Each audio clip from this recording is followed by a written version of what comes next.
بسم الله الرحمن الرحيم. الحمد لله حمدا كثيرا طيبا مباركا فيه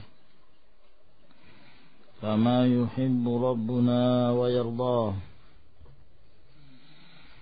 وأشهد أن لا إله إلا الله وحده لا شريك له،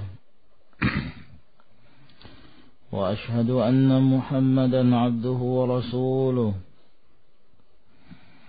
وصلى الله عليه وعلى آله وأصحابه وسلم تسليما كثيرا. أما بعد، ikhwani fid din, a'azzakumullah. Kita masih dalam jawaban pertanyaan tentang 3 prinsip dan 3 pokok yang wajib untuk diketahui oleh seluruh manusia, yaitu berilmu tentang Allah, berilmu tentang agamanya, dan berilmu tentang Rasulnya Muhammad sallallahu alaihi wa ala alihi wasallam. Yang 3 permasalahan ini dikenal dengan masailul qabr. Masalah-masalah yang akan ditanyakan di saat seseorang meninggal dan mengalami satu alam, wa huwa alamul barzakh. ثم قال المؤلف رحمه الله ونبيه محمد صلى الله عليه وعلى آله وسلم. Pengenalan seorang hamba kepada nabinya sebagai poin yang ketiga, yaitu Muhammad sallallahu alaihi wa ala alihi wasallam. Qala al-allamah Ibnu Utsaimin rahimahullah, hadza huwa al-aslu ats-tsalits. Ini adalah merupakan pokok yang ketiga. Wa huwa ma'rifatul insani nabiyahu Muhammadan sallallahu alaihi wa ala alihi wasallam. Yaitu pengenalan seseorang terhadap nabinya Muhammad sallallahu alaihi wa ala alihi wasallam. Wa tahsulu bi dirasati hayatin nabi sallallahu alaihi wasallam. Dan cara mengenal Rasulullah sallallahu alaihi wasallam itu bisa dilakukan dengan cara mempelajari kehidupan Nabi sallallahu alaihi wasallam. Melihat kehidupan beliau, biografi beliau sallallahu alaihi wasallam, wa ma kana alaihi minal ibadah, dan apa yang diamalkan oleh beliau berupa ibadah, wal akhlaq, dan akhlaq, wad da'wati ila Allah azza wa jal, berdakwah jalan Allah subhanahu wa ta'ala, wal jihad fi sabilihi, berjihad di jalan Allah, wa ghairi dzalika min jawanib hayatihi alaihi salatu wassalam, dan yang lainnya dari sisi-sisi kehidupan beliau sallallahu alaihi wa ala alihi wasallam. Sehingga untuk mengetahui seluruhnya ini, tinggal kita kembali kepada Al-Quran, menengok isi yang terdapat di dalam Al-Quran, dan menengok pula kepada hadis Rasulullah sallallahu alaihi wasallam. Sebab Aisyah radhiyallahu taala anha, ketika sebagian dari kalangan para sahabat bertanya tentang akhlak Nabi sallallahu alaihi wasallam, maka tidak ada jawaban dari Aisyah kecuali beliau menyatakan, karena khuluquhul Quran, adalah akhlaknya Nabi sallallahu alaihi wasallam adalah Al-Quran. Maka seluruh yang terdapat di dalam Al-Quran berupa makarimul akhlak, itulah akhlaknya Rasulullah sallallahu alaihi wasallam. seluruh yang terdapat di dalam Al-Quran berupa perkara-perkara tauhid wa manhajul hayah, itulah metodenya Rasulullah sallallahu alaihi wasallam. Dan demikian pula dengan cara mempelajari sirah yang sahih, yang sabit, yang diriwayatkan dari Rasulullah sallallahu alaihi wasallam semenjak awal beliau lahir dan tanda-tanda yang terjadi ketika beliau lahir sampai kemudian beliau meninggal. Di dalamnya terdapat ibrah yang sangat besar bagi kita yang ingin mengenal Rasulullah, keturunan Rasulullah sallallahu alaihi wasallam, perjuangan Rasulullah sallallahu alaihi wasallam, tanda-tanda kerasulan beliau sallallahu alaihi wasallam, dan bagaimana sikap beliau terhadap kaum musyrikin, sikap beliau dengan para sahabat. Di sana kita akan mendapatkan satu manhaj yang kamil terhadap kehidupan dan mauqif Rasulullah sallallahu alaihi wasallam tersebut.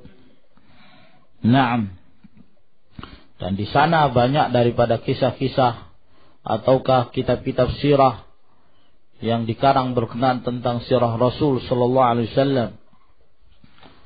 Seperti kitabnya Muhammad bin Ishaq. Beliau dikenal salah seorang perawi yang meriwayatkan kutubus sirah, kitab-kitab sirah nabawiyah, dan juga maghazi tentang peperangan-peperangan yang terjadi. Kita baca itu. Asal riwayat beliau, selama beliau menyebutkan dengan tasri' bit tahdits, ya, maka riwayatnya hasan, bisa dijadikan sebagai hujjah. Nah, beliau adalah seorang hasanul hadis.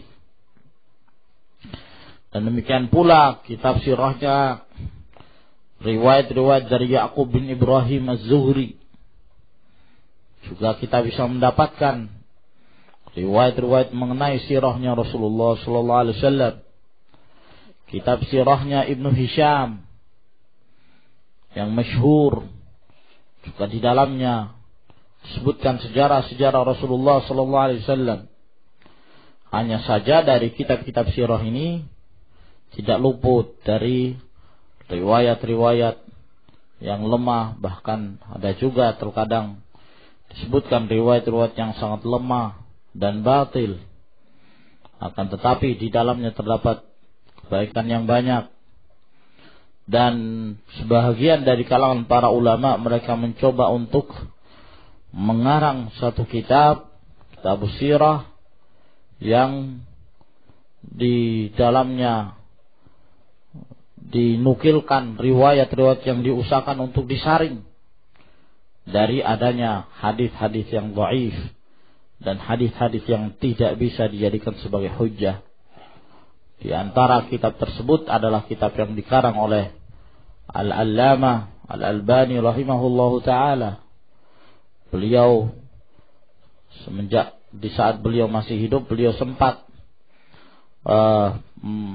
menyebutkan ta'liqat dan menyebutkan riwayat-riwayat yang sahih dari kitab sirahnya Ibnu Katsir.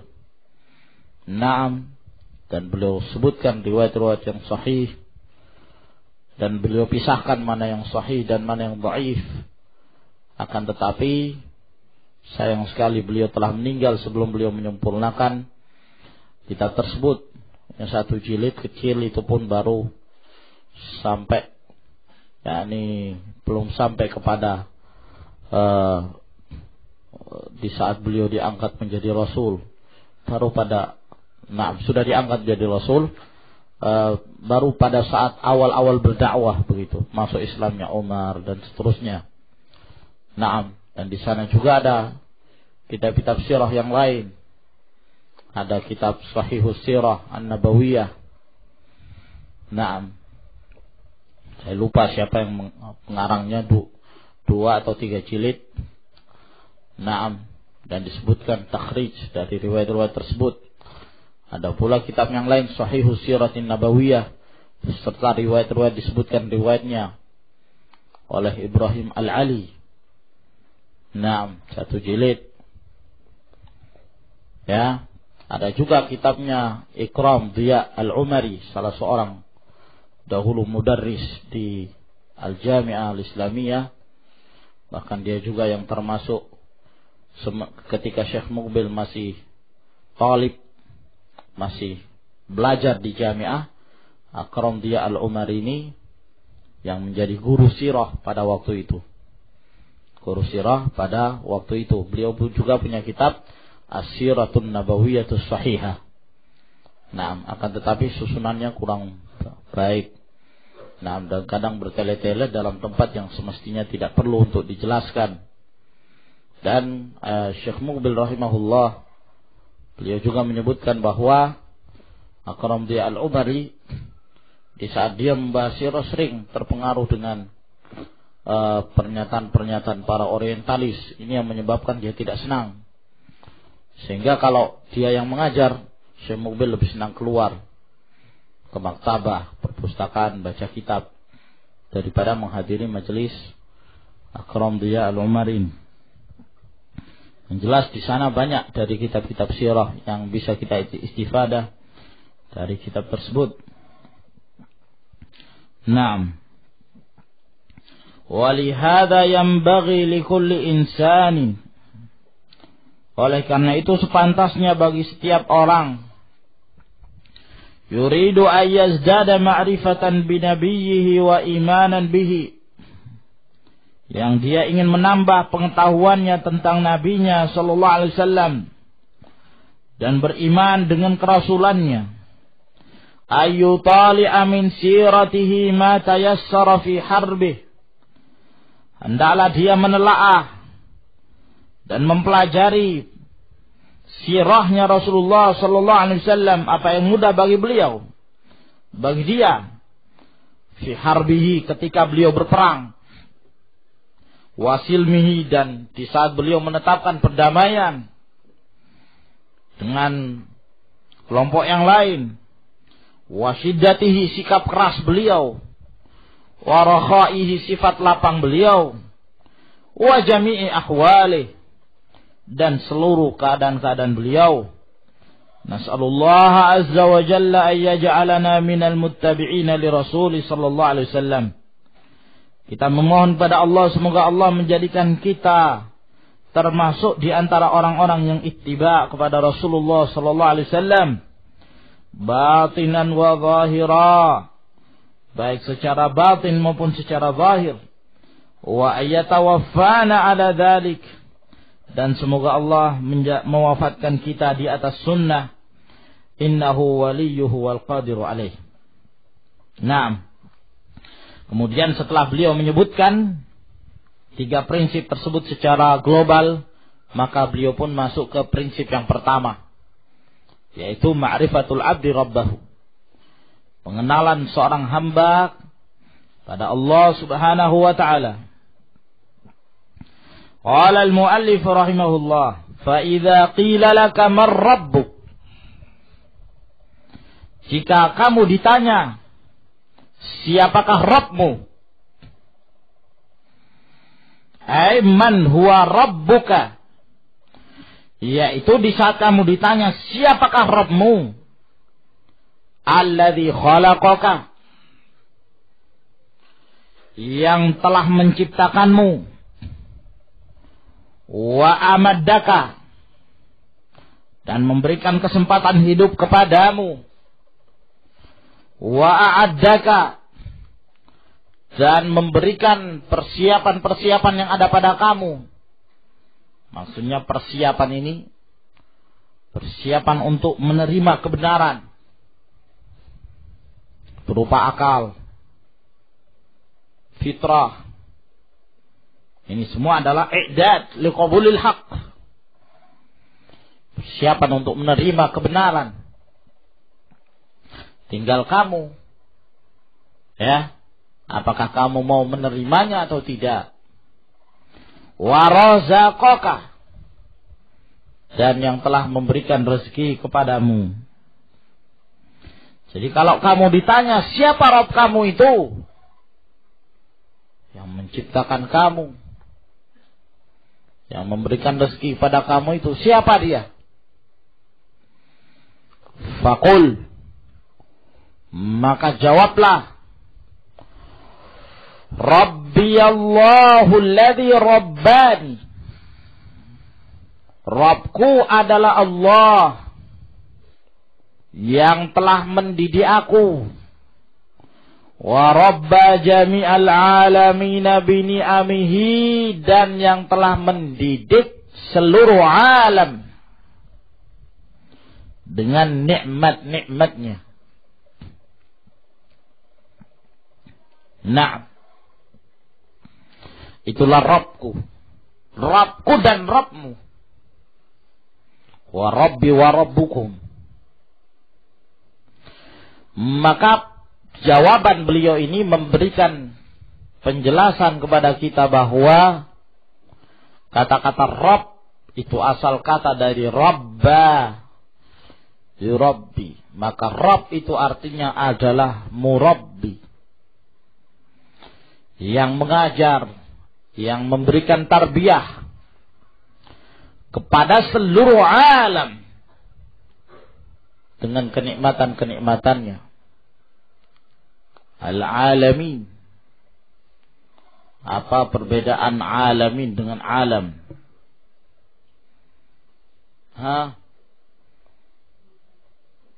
Alamin jamak. Kalau alam, apa perbedaan alamin dengan alam ya Zubair? Ndaka ya Badar. Harith. Apa perbedaan alamin dengan alam?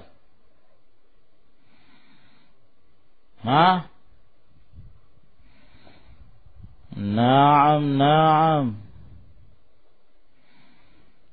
Aina ashabun nahwi? Ndaka ya Ma'ruf. Hanafi. Ma lakum?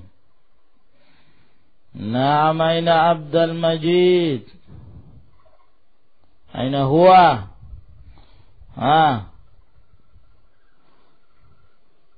Apa ya akhi? Allahul musta'an. Man yadri ya Ali? Alamin majhul. Ya sudah, alamun. Mau apa? Alamun dengan alam. Naam. Aina imam?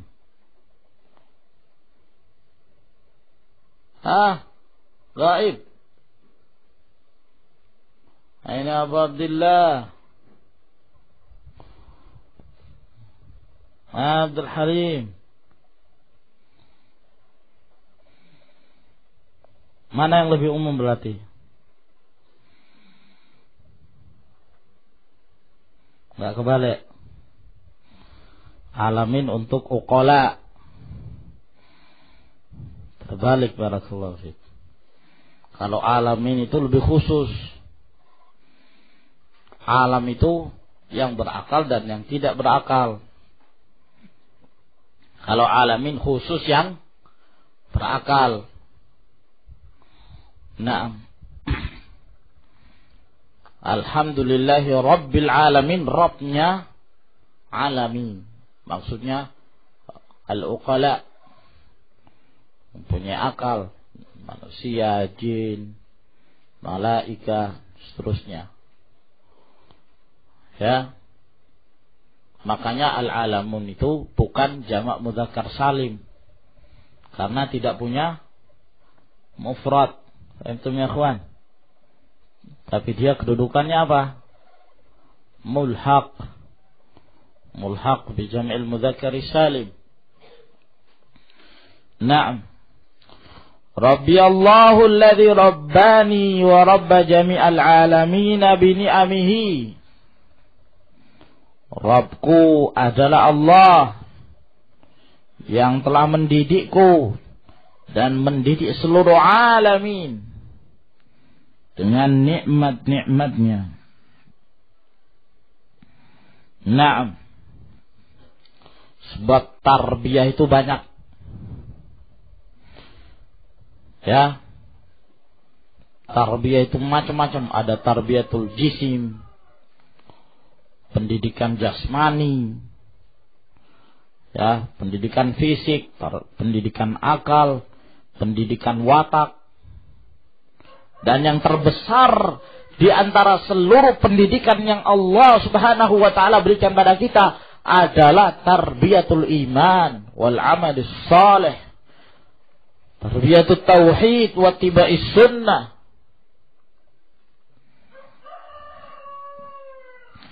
Berkata Ibnu Utsaimin rahimahullah, at-tarbiyatu hiya. Tarbiyah itu adalah ibaratun 'anir ri'ayah. Ungkapan dari pemeliharaan, penjagaan. Allati yakunu biha taqwimul murabba, yang dengannya akan membentuk yang dididik tersebut. Nah. Ya. Kalau Syekh Saleh Al-Syekh, beliau menyatakan bahwa yang dimaksud dengan tarbiyah itu adalah tadrijul murabba bimasaidil kamal, yaitu memberikan pendidikan kepada yang dididik sedikit demi sedikit, ya, dengan cara bertingkat-tingkat untuk menaiki jenjang-jenjang yang sempurna. Jenjang kesempurnaan. Naam. Wa yush'iru kalamul muallif rahimahullah, dan memberikan isyarat dari perkataan al-muallif rahimahullah, anna ar-rabba ma'khudun minat tarbiyati, bahwa Rabb itu diambil dari kata tarbiyah. Li'annahu qala, karena beliau mengatakan, alladzi rabbani wa rabba jami'al alamin bi ni'amihi, yang telah mendidik aku dan mendidik seluruh alam dengan kenikmatannya. Fakullul alamin qad rabbahumullahu bi ni'amihi wa a'addahum liman khalaqu lahu. Ya, maka setiap alamin Allah Subhanahu wa taala telah mendidik mereka dengan kenikmatan-kenikmatannya. Dan Allah telah menyiapkan mereka dengan apa yang mereka diciptakan untuknya. Ya. Persiapan-persiapan untuk mendapatkan hidayah dan persiapan-persiapan yang merupakan hasil dari usaha mereka, yaitu surga atau neraka. Wa amaddahum birizqi, dan Allah Subhanahu wa taala memberikan panjang umur mereka dengan rezekinya. Qala Allah tabaraka wa taala fi muhawarati Musa wa Fir'aun. Allah Subhanahu wa taala berfirman dalam percakapan Musa dan Fir'aun, "Faman rabbukuma ya Musa?" Maka siapakah Rabb kalian berdua wahai Musa? Musa ada dua, Pak. Kok di sini pakai lafaz rabbukuma? Hah? Ya Abdillah. Faman rabbukuma ya Musa. Kenapa kok tidak dikatakan faman rabbuka ya Musa? Ahsan, tabarakallahu fiik. Qala rabbuna alladhi a'ta kulla syai'in khalqahu thumma hada. Maka beliau menjawab bahwa Rabb kami adalah yang telah memberikan segala sesuatu penciptaannya, kemudian memberikan hidayah. Fakullu ahadin minal alamin qad rabbahu Allahu azza wa jalla bi ni'amihi. Maka setiap individu dari seluruh alam telah dididik oleh Allah Subhanahu wa taala dengan kenikmatan-kenikmatannya. Wa ni'amullahi azza wa jalla ala ibadihi katsirah. Nikmat-nikmat Allah terhadap hamba-hambanya ini banyak. La yumkinu hasruha, tidak mungkin membatasinya. Qala Allah tabaraka wa ta'ala, Allah berfirman, wa in ta'uddu ni'matallahi la tuhsuha. Dan jika kalian menghitung-hitung nikmat Allah, niscaya kalian tidak akan mampu menghitungnya. Fallahu huwallazi khalaqaka. Maka Allah yang menciptakan kamu. Wa a'addaka. Dan telah menyiapkan kamu. Wa amaddaka. Memberikan tempo untuk kamu. Wa razaqaka. Dan telah memberikan rezeki kepadamu. Fahuwa wahdahu al-mustahiqu lil ibadah. Maka hanya Allah lah semata-mata yang berhak untuk diibadahi. Wallahu a'lamu bissawab. Ila huna natawaqqaf. Tafaddalu hafizakumullah.